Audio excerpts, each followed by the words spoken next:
Subscribe करें हमारा YouTube channel और बेल आइकन को दबाएं लेटेस्ट वीडियो अपडेट्स प्राप्त करने के लिए। साथ ही हमारी सभी सब्जेक्ट्स की वीडियो प्राप्त करने के लिए क्लिक करें D&K अकेडमी और जाएं प्लेलिस्ट ऑप्शन पर, जहां आपको मिलेंगे पॉलिटी, जियोग्राफी, विज्ञान, हिंदी, MPGK, रीजनिंग और अन्य सभी सब्जेक्ट्स के वीडियो।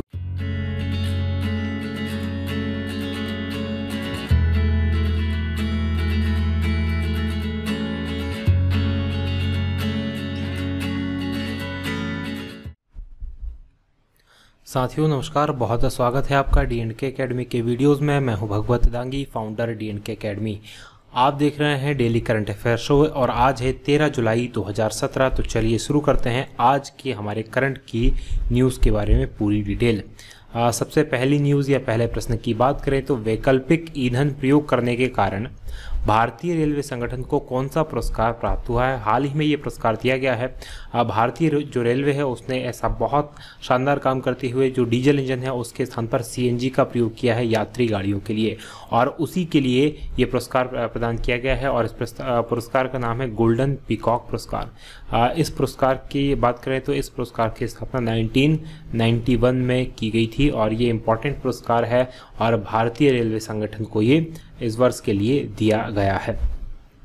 अगले प्रश्न की बात करें तो रक्तदान चिकित्सा के उत्कृष्ट केंद्र स्थापित करने के लिए किस राज्य की सरकार के साथ समझौता ज्ञापन पर हस्ताक्षर किया गया है। तो ध्यान दीजिएगा, रक्तदान चिकित्सा की बात करें जहां पर ब्लड चढ़ाया जाता है, ब्लड निकाला वो जो कहलाता है रक्तदान चिकित्सा केंद्र कहलाता है, और उत्कृष्ट केंद्र स्थापित किया जा रहा है उसके लिए पश्चिम बंगाल की जो सरकार है उसके साथ जो हमारा स्वास्थ्य और परिवार कल्याण मंत्रालय है उसके साथ ये जो है MOU यानी कि समझौता ज्ञापन पर हस्ताक्षर किए गए हैं।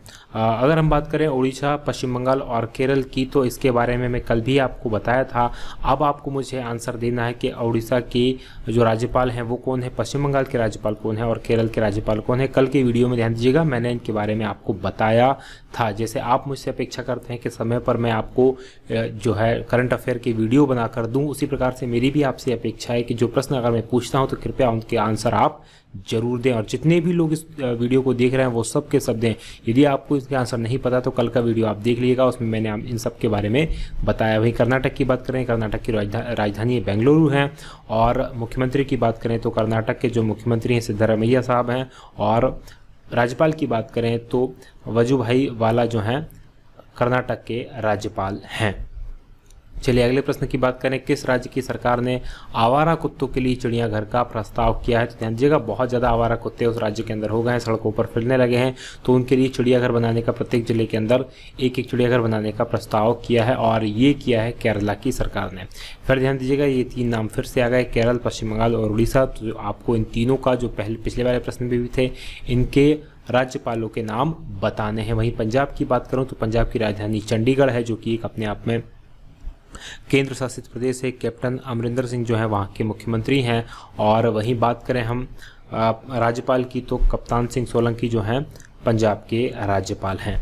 अगले प्रश्न की बात करें तो सरकार ने चीनी आयात शुल्क को बढ़ाकर कितने प्रतिशत कर दिया है। तो सरकार के द्वारा जो चीनी पर आयात शुल्क लगाया जा रहा था वो 40% लगाया जा रहा था। अब इस 40% को बढ़ाकर जो कर दिया गया है 50% कर दिया गया है। और ऐसा इसलिए किया गया है ताकि तो जो घरेलू चीनी मिलें हैं वो किसानों के द्वारा जो गन्ना खरीदा है उन्होंने उनको भुगतान कर सके और जो कीमतें हैं वो ना गिरें घरेलू बाजार के अंदर चीनी की, जो देश के अंदर चीनी उत्पादित होती है उसकी।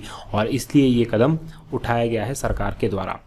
अगले प्रश्न की बात करें, किस कंपनी को भारत में फूड प्रोडक्ट रिटेल बिक्री में $50 करोड़ के प्रत्यक्ष विदेशी निवेश प्रस्ताव को सरकार ने मंजूरी दी है। तो हाल ही में इस कंपनी के द्वारा एक फूड प्रोडक्ट कंपनी की स्थापना की जा रही है भारत के अंदर और प्रत्यक्ष विदेशी निवेश के तहत ये मंजूरी दी गई है और ये दी गई है अमेजन के लिए। अमेजन की बात करें तो अमेजन एक ई-कॉमर्स कंपनी है जो कि ऑनलाइन शॉपिंग कंपनी है, जहां पर ऑनलाइन शॉपिंग आप कर सकते हैं। अमेरिका बेस्ड कंपनी है, 1994 में इसकी स्थापना की गई थी। अलीबाबा की बात करें तो अलीबाबा चाइना की एक कंपनी है जिसके जो प्रमुख हैं, जो संस्थापक हैं जैक मा इसके संस्थापक है। जैक मा, वहाँ के रईसों में इनकी काफ़ी गिनती होती है। ईबे भी एक ई कॉमर्स कंपनी है, तो सही आंसर है अमेजन। अगले प्रश्न की बात करें, कितने रुपए से अधिक के उपहार पर जीएसटी लागू होगा? हाल ही में ये निर्णय लिया गया है। तो जीएसटी जो है 50,000 से अधिक का कोई उपहार देता है तो उस पर अब जीएसटी लागू होगा, उससे कम उपहार पर जीएसटी लागू नहीं होगा। अगले प्रश्न की बात करें, यूपीआई भुगतानों के लिए निम्नलिखित में से किसे मंजूरी दी गई है? यूपीआई, देखिए ध्यान दीजिएगा, जो एनपीएसआई यानी कि national payment corporation of India है, उसके द्वारा यूपीआई भुगतान स्वीकार किया जाता है। यूनिफाइड पेमेंट इंटरफेस, यूपीआई का अर्थ होता है यूनिफाइड पेमेंट इंटरफेस। आप जैसे भीम ऐप आप यूज़ करते होंगे या पे ऐप जो यूज़ करते होंगे, उसमें यूपीआई पेमेंट स्वीकार किया जाता है या यूपीआई पेमेंट करते हैं। तो इसके साथ ही अब ये सुविधा जो है व्हाट्सअप को भी प्रदान कर दी गई है। व्हाट्सअप के द्वारा भी अब यूपीआई पेमेंट किया जा सकता है। व्हाट्सअप की बात करें तो व्हाट्सअप जो आई थी वो 2009 में प्रयोग में स्टार्ट की गई थी, यानी 2009 में इसको शुरू किया गया था। और इसको शुरू करने वाले जो व्यक्ति हैं वो जैन कुम है, जो कि यूक्रेन के हैं, और ब्रायन एक्टन जो है वो अमेरिका के हैं। और 2014 में इसको फेसबुक के द्वारा 19 अरब डॉलर के अंदर खरीद लिया गया है। और 2015 से पूरी तरह से निःशुल्क उपलब्ध से कराया जा रहा है। अगले प्रश्न की बात करें तो किस शहर में स्थित inter university centre for astronomy and astrophysics यानी कि IUCAA के प्रतीक दभाड़े की अगुवाई में खगोलविदों ने 25 नई विशाल रेडियो कोशिकाएं GRG की खोज की है? तो ये किस शहर में स्थित है? तो ये जो है पुणे शहर के अंदर स्थित है और इम्पॉर्टेंट है, inter university centre for astronomy and astrophysics. अगले प्रश्न की बात करें तो अगला प्रश्न है, वह भारतीय राज्य जहां राष्ट्रपति प्रणब मुखर्जी ने आशियाना एनेक्स से आवासीय इकाई का उद्घाटन किया है, तो वो जो राज्य है देहरादून है। देहरादून उत्तराखंड की राजधानी है। देखिए ये इस आशियाना एनेक्से की बात करें तो ये जो है राष्ट्रपति भवन के जो अधिकारी और कर्मचारी होते हैं उनके लिए आवासीय सुविधा देने का काम करती है। और मूल रूप से ये जो एनेक्सी आवासीय इकाई है इसको राष्ट्रपति के अंगरक्षक के कमांडेंट के बंगले के रूप में इसको बनाया गया था और 1920 में अंग्रेजों के द्वारा इसको बनाया गया था। तो इसका उद्घाटन किया है राष्ट्रपति प्रणब मुखर्जी ने।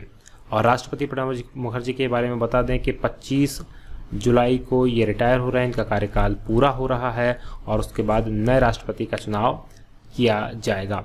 अगले प्रश्न की बात करें, निम्नलिखित में से किस देश को IS संगठन से लड़ने के लिए भारत ने 3.2 करोड़ रुपए दिए हैं? तो ध्यान दीजिएगा, अभी हाल ही में और दक्षिण एशिया का ये देश है और फिलीपींस जो है उसको 3.2 करोड़ रुपए भारत ने दिए हैं IS से लड़ने के लिए।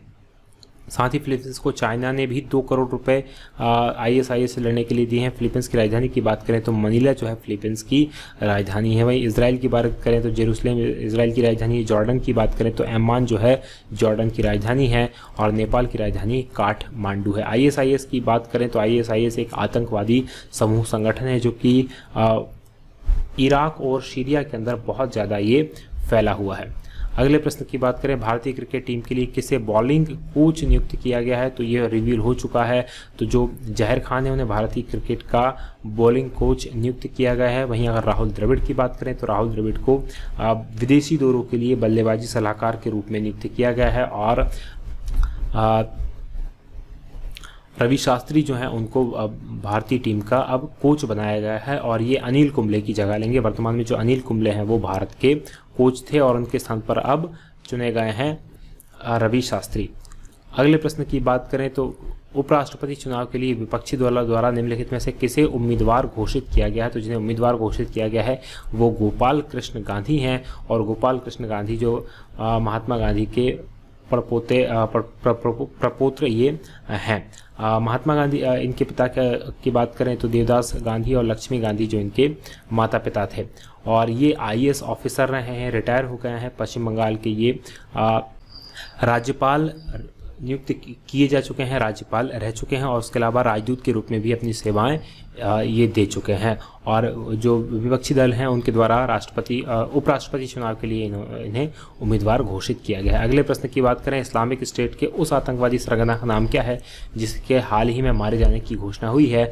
तो उस व्यक्ति का नाम है अबू बकर अल बगदादी। अबू बकर अल बगदादी की बात करें तो ये PhD स्कॉलर है, यानी कि पढ़ा लिखा बंदा है।